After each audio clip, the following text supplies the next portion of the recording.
El Señor esté con ustedes. Y con tu espíritu. Proclamación de la buena nueva de nuestro Señor Jesucristo, según San Mateo. Gloria a ti, Señor. En aquel tiempo Jesús dijo a sus discípulos: yo les aseguro que un rico difícilmente entrará en el reino de los cielos. Se lo repito, es más fácil que un camello pase por el ojo de una aguja, que un rico entre en el reino de los cielos. Al oír esto, los discípulos se quedaron asombrados y exclamaron: entonces, ¿quién podrá salvarse? Pero Jesús, mirándolos fijamente, les respondió: para los hombres eso es imposible, mas para Dios todo es posible. Entonces Pedro, tomando la palabra, le dijo a Jesús: Señor, nosotros lo hemos dejado todo y te hemos seguido. ¿Qué nos va a tocar? Jesús les dijo: yo les aseguro que en la vida nueva, cuando el Hijo del Hombre se siente en su trono de gloria, ustedes, los que me han seguido, se sentarán también en 12 tronos para juzgar a las 12 tribus de Israel. Y todo aquel que por mí haya dejado casa, o hermanos o hermanas, o padre o madre, o esposa o hijos, o propiedades, recibirá 100 veces más y heredará la vida eterna. Y muchos primeros serán últimos, y muchos últimos primeros. Palabra del Señor. Gloria a ti, Señor Jesús. Por la lectura del Santo Evangelio, sean perdonados nuestros pecados veniales. Brevemente sentados, por favor. Cuando se nos enseña, aprendemos a desarrollar nuestras capacidades intelectuales, emotivas, físicas. Pues esto ayuda mucho, ¿no? Porque nos permite estar capacitados para poder realizar tareas que a veces, pues, normalmente a lo mejor no pudiéramos hacerlo si no hubiéramos recibido esa preparación, esa educación, esa formación o ese entrenamiento. El problema no es ese. El problema es cuando creer que podemos hacerlo con solo eso. Esa es una parte, es la parte humana. Y muchas personas se olvidan o nunca han entendido la parte divina, que es realmente la más importante. Digamos, es el 99%. El 1% es tu parte. Pero imagínate que tú confíes en ese 1%, haciendo a un lado, ignorando, rechazando ese 99%. Y es ahí en donde empieza la problemática del ser humano. Es donde caemos en tantos errores, incluso en la soberbia. Yo puedo, yo esto, yo soy esto, yo logro esto, gracias a mí yo lo puedo todo. Y si ustedes han tenido la curiosidad o han entrado en ello, muchas de estas dinámicas que maneja esta situación de los coaching, que le llaman entrenamientos de autosuperación, de superación personal, de entrenamiento para visualizarte como un triunfador, o incluso dentro de la religión hay muchos aspectos donde hablan del evangelio de la abundancia, no de las promesas que te va a ir bien, que todo te va a salir bien, que vas a tener dinero, que vas a tener todo aquello que tú crees que mereces o que te has ganado. Pero la única manera de poder funcionar verdaderamente es presentar con la conciencia mi 1% ante la realidad de lo que tengo o de lo que tengo que hacer. O sea, sentirme verdaderamente pequeño ante la tarea de ser esposo, de ser esposa, de ser padre, de ser hermano, de ser amigo, de ser ministro, de ser catequista, de ser sacerdote, de ser religiosa. Porque creemos que eso depende completamente de nosotros. Y ese es el error. Y lo vemos muy claramente cuando fallamos, Y entonces sentimos que yo no sirvo. ¿Quién te dijo que servías? ¿Quién te dijo que ibas a lograrlo? ¿Quién te dijo que ibas a ser capaz de realizarlo? Tu ego, tu soberbia, la mentira en la que es construida a veces la vida del ser humano, en donde creemos que porque incluso hay una corriente dentro de la religión protestante que ha caído a veces la católica, es yo proclamo, yo declaro esto, declaro abundancia, declaro esto, como si en mí estuviera ese poder. Esto es muy interesante porque lo vemos en las lecturas que hoy nos presenta la palabra de Dios. Hay que ver un poquito el contexto. Estamos en el libro de Jueces. Josué, el sucesor de Moisés, ha muerto. Llegan a la tierra prometida, gracias a Josué, conquistan. Muerto Josué, todavía logran vencer algunos pueblos, pero se quedan rodeados de otros pueblos.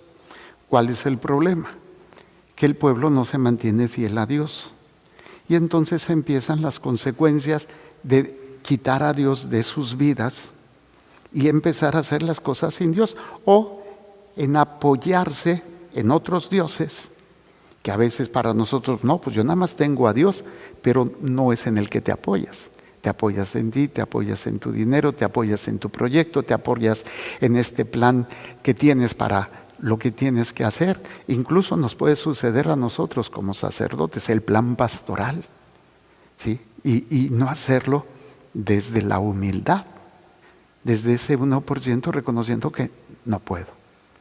Entonces el pueblo es asediado porque caen en la idolatría. Entonces en nuestro texto se está hablando de uno de los jueces llamado Gedeón, pero ¿qué ha pasado?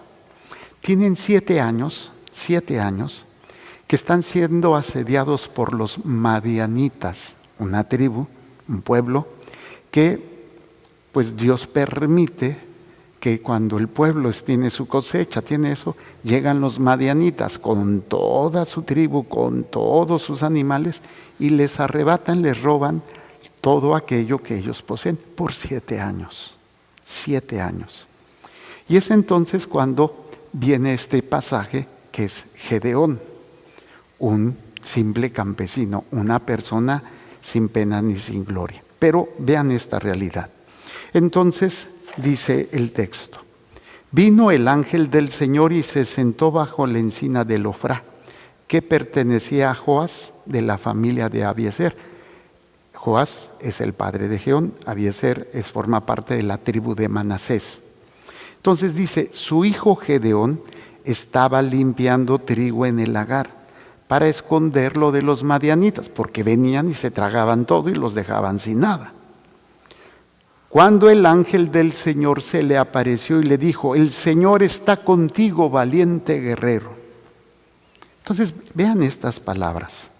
Es entender que a pesar de lo que estás viviendo, Dios no nos ha abandonado, pero nosotros perdemos ese entendimiento, esa confianza y ese abandono. Y nos enfrentamos con nuestras fuerzas al problema, que es lo que el pueblo ha hecho sin Dios. Bueno, entonces le dice, perdón, Señor mío, si el Señor está con nosotros. O sea, aquí hay otro gesto muy interesante. Le dijo el ángel, está contigo. Pero él forma parte de una familia, forma parte de un pueblo.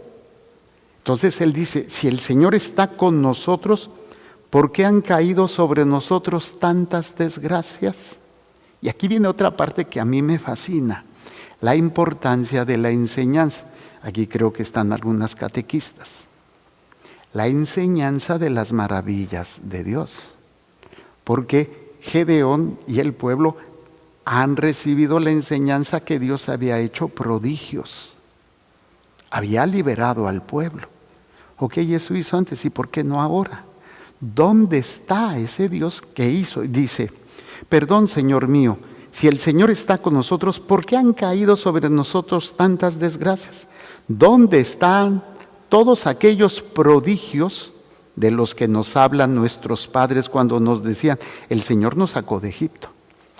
Una labor que tenemos todos los que estamos en las cosas de Dios o tratamos de hacer las cosas de Dios con todas nuestras miserias, es transmitir las maravillas de Dios. Aquí pues podemos hablar del Antiguo Testamento, pero podemos hablar de la mayor maravilla que tenemos, la Santa Misa. Y desgraciadamente para muchos católicos la Santa Misa no es lo que debiera de ser. No es la mayor maravilla para nuestras vidas.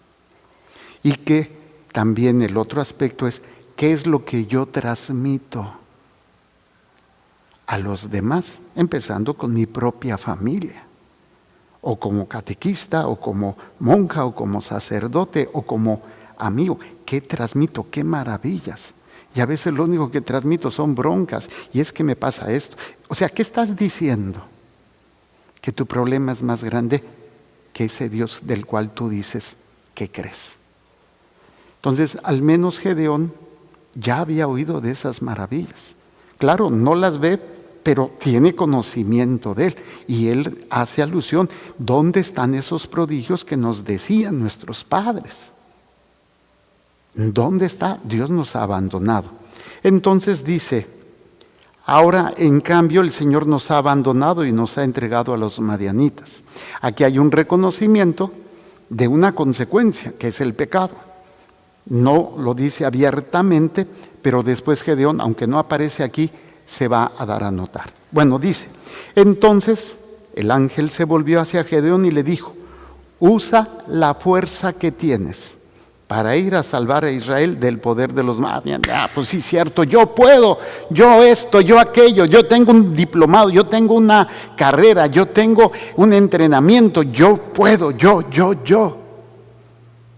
Y esto es para que entendamos que lo que tú tienes no es suficiente. Ve, usa la fuerza que tienes para ir a salvar a los israelitas del poder de los madianitas. Imagínate que te dijera eso Dios. No, pues sí es cierto, yo puedo, yo. ¿Cuál es la actitud? La humildad.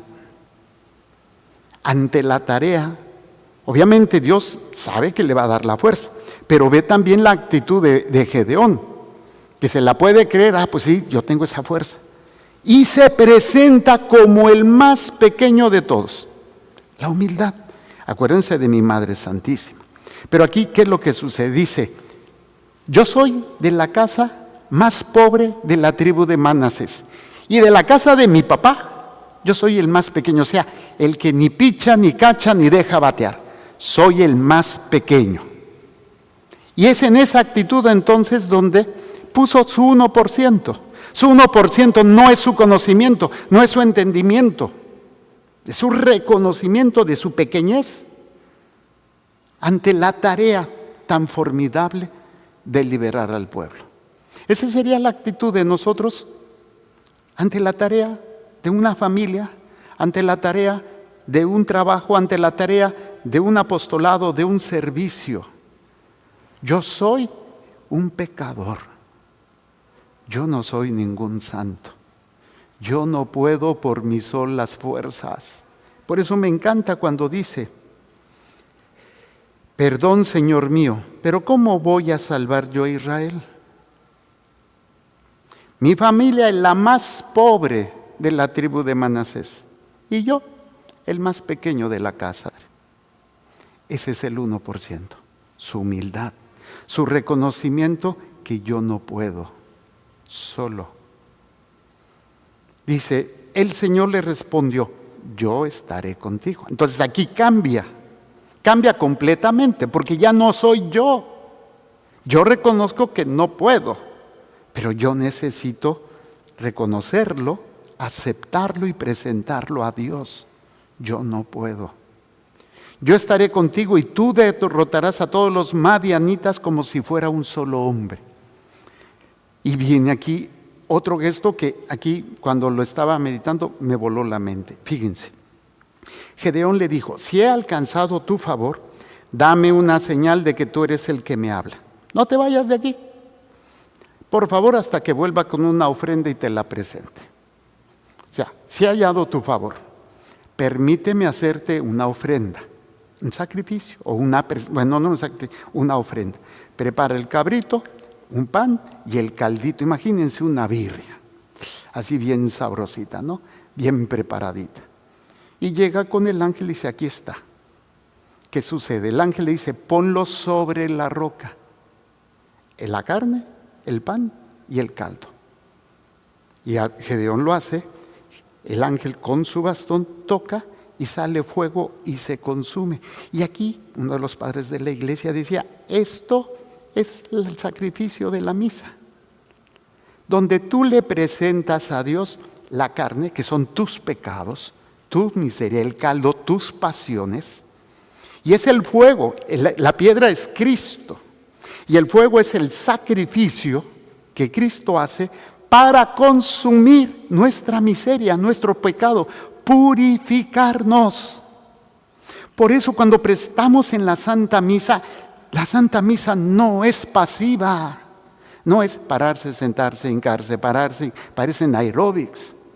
No es pasiva, es la participación del santo sacrificio donde yo le entrego mi carne, o sea, mi pecado, mi miseria, lo que sea, y lo presento en el santo sacrificio por manos del sacerdote para que en el momento del sacrificio eso que yo le estoy prestando sea purificado, sea transformado, yo sea liberado.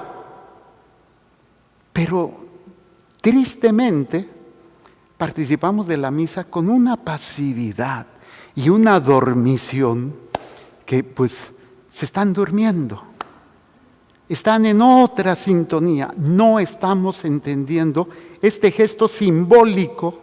La piedra es Cristo, el altar, la carne representa, acuérdense que un gesto interesante en los sacrificios del pueblo judío para la purificación era el pecador ponía la mano en el animal y como si transmitiera los pecados al animal, el animal era sacrificado para ser purificado.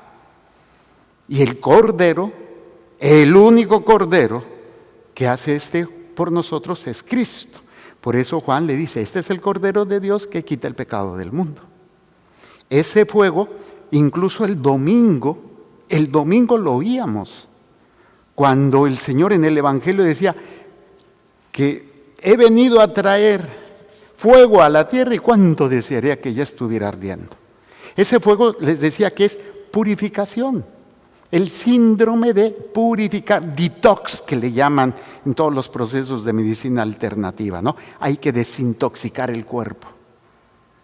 Y a veces hay que perderlo todo, recordando lo que veíamos en Jeremías, en la primera lectura del domingo. Jeremías le dice al rey y a los judíos, ríndanse ante el rey de Babilonia para que salven su vida. Van a perder su libertad, pero van a conservar su vida. O sea, tienes que perderlo todo. A veces ese es el gesto de purificación, de entrega completa a Dios de lo que estoy apegado. De todo aquello, incluso, pues mi soberbia de yo puedo, yo soy aquí, yo soy Juan Camaney. Y a mí, no hombre, yo puedo todo. Las cosas se hacen como yo digo. Y es triste, ¿no? Bueno, el caso es que este gesto es muy interesante. Prepara todo, toma la carne, los panes sin levadura, ponlos sobre la roca y derrama encima el caldo. Luego el ángel del Señor acercó la punta del bastón que tenía en la mano y tocó la carne y los panes sin levadura. Salió fuego de la roca, consumió la carne y los panes, y el ángel del Señor desapareció. Y es entonces donde vemos, no lo dice aquí, no sé si mañana continúe con esta aventura, porque dice, no. Bueno, déjenme decirles qué sucedió. Gedeón, su papá y el pueblo tenían un altar a Baal. Entonces, el ángel, Dios le dice, destruye este altar a Baal. Y todavía Gedeón, por cobardín, lo hizo de noche para que no lo vieran. Destruye el altar y en la mañana todos, ¿quién lo hizo? ¿Quién lo hizo? Y bien interesante porque, pues, el chisme, ya ven, pequeño, pueblo chico, infierno grande. Todo el mundo sabe el chisme. Como los catequistas, así yo nada más digo, como los catequistas un poquito. El caso es que se entera que fue Gedeón. Entonces van tras Gedeón. ¿Sabes qué? Y su papá, inspirado por Dios, le dice, a ver, si este Dios, o sea, Baal, está enojado y está celoso por lo que hizo mi hijo, que venga este Dios a destruir a mi hijo, no ustedes. Y ahí se quedaron día 6. Entonces, vean todo este proceso que nos habla de lo que Cristo viene a hacer por nosotros. Por eso entender lo que es el santo sacrificio de la misa y lo que nos trae, transforma todo nuestro ser. Y si lo vemos entonces, vámonos ahora al Evangelio. ¿Qué sucedió anteriormente en el Evangelio? Pues el rico, ¿no? El joven rico, creo que lo oíamos ayer, que decía, Señor, ¿qué debo de hacer para alcanzar la vida eterna? Vende todo lo que cumple los mandamientos. No, ya lo hice. O sea, yo lo hice, ya lo hice, el yo. Bueno, vende todo lo que tienes, reparto en los pobres y luego sígueme. Ya no es. Entonces él tiene una seguridad que no es ahí el 1%, su humildad. Está lleno, confiado en su riqueza. Y aquí lo interesante es entonces donde entra Jesús y dice, qué difícil es que un rico entre en el reino de los cielos. Es más fácil que un camello entre por el ojo de una aguja. Aquí hay una simbología también cristológica muy interesante. Pero bueno, en Juan el Bautista. El camello es la ropa que utilizó Juan el Bautista y que empieza a proclamar el arrepentimiento de todos, no solamente del pueblo judío.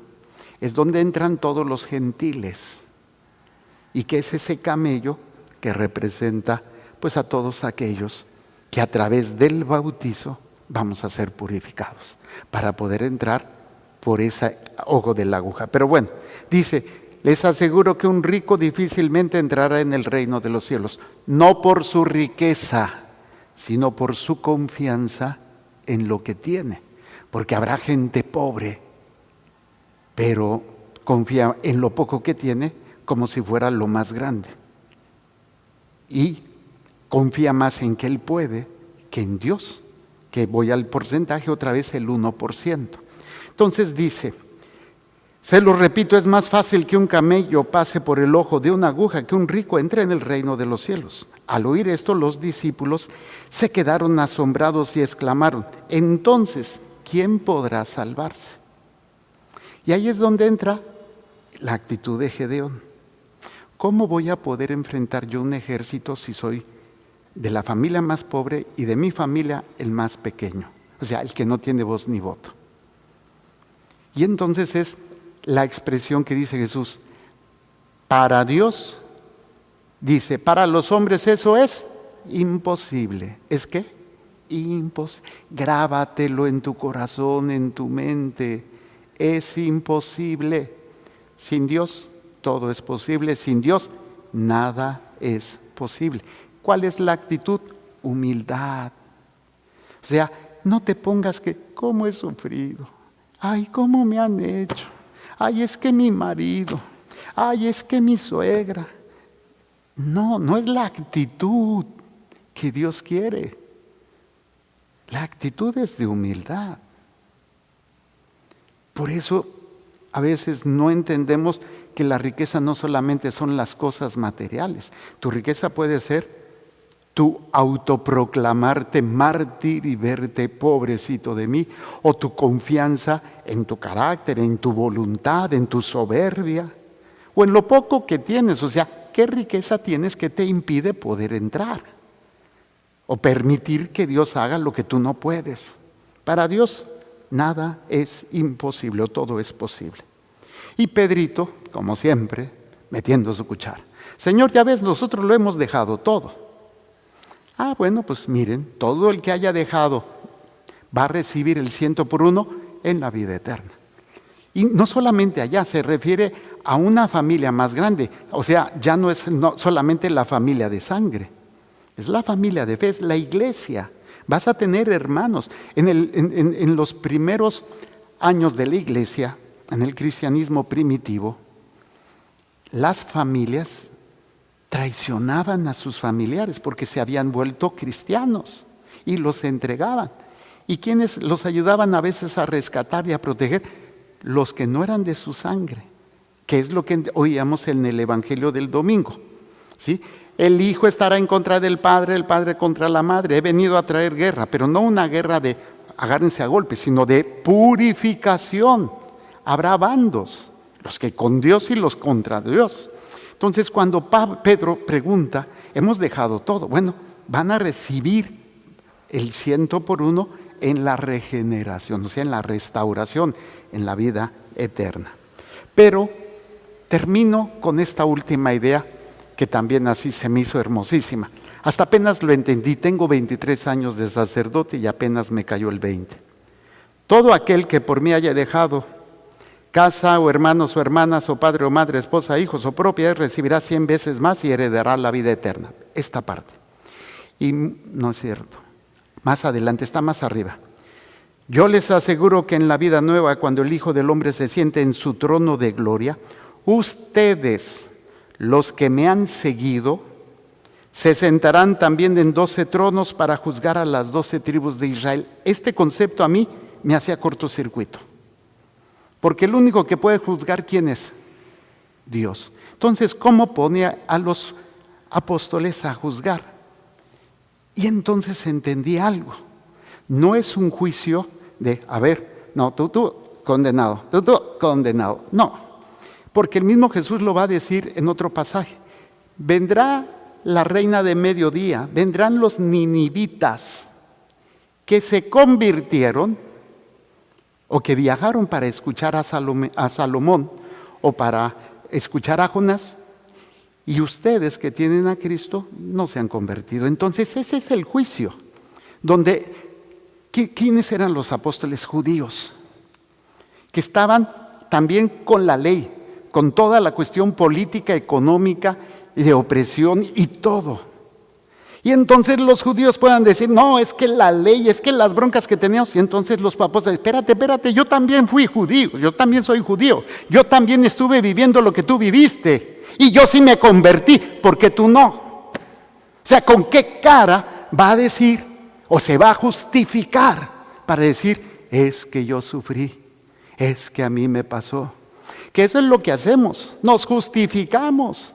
Entonces imagínate que de repente tú le digas a Dios, no, es que el marido que tuve, híjole, de veras, no, es que esto, es que lo otro. Y que venga alguien que estuvo en peores condiciones tuyas y que te diga, yo viví esto y a pesar de esto yo confié en Dios. ¿Con qué cara podríamos decirle al Señor, es que yo me viví, yo padecí? A ese se refiere ese juicio, en donde hay personas que a pesar de todo lo que han vivido, han respondido a Dios. Siempre habrá personas que han estado en condiciones peores que las tuyas y que nosotros ponemos pretextos para no estar a la altura de lo que Dios nos está pidiendo. ¿Y por qué nos centramos o en nuestra riqueza o en nuestro dolor, en nuestro pecado, en nuestra soberbia? Pidámosle a Dios que cada vez que nos pongamos de pobrecitos de nosotros o a justificarnos, recordemos que ha habido personas que han entregado su vida en condiciones peores. Ahorita antes de empezar la misa les compartí a las monjitas de una joven mujer, Chiara, no sé qué, y un testimonio muy interesante, casada, creo que es de Italia. Tuvo su primer hijo, su hijo nació con deformidades y murió, lo alcanzó a bautizar. Segundo hijo, otra vez con deformidades, murió y lo alcanzó a bautizar. Tercer hijo, está bien, tercer o cuarto mes de embarazo, le descubren cáncer a la mujer en la lengua. Y le dicen, pues, tienes que hacer el tratamiento y tu hijo, pues vamos a sacrificarlo. Y dice, no, voy a tener este hijo sin el tratamiento. El niño nace completamente sano y la mujer muere. Pero le deja una carta a su hijo o hija, no sé qué era, y le dice en esa carta: yo me voy feliz con tus 2 hermanos. Desde allá, yo estaré pidiendo por ustedes. Tú cuida a tu papá. Tú dices, ¿what? O sea, nos quejamos del dolor, de la enfermedad, de las broncas, porque eso nos enseña a ser egocéntricos. Yo. Y cuando venga alguien que ha sufrido verdaderamente y sea capaz de entregarse a Dios, se nos va a caer la cara de vergüenza. Piénsalo nada más. ¿Qué te dijo hoy a ti Dios? ¿Y a qué te invita Dios en su palabra? Hagamos un momento de silencio.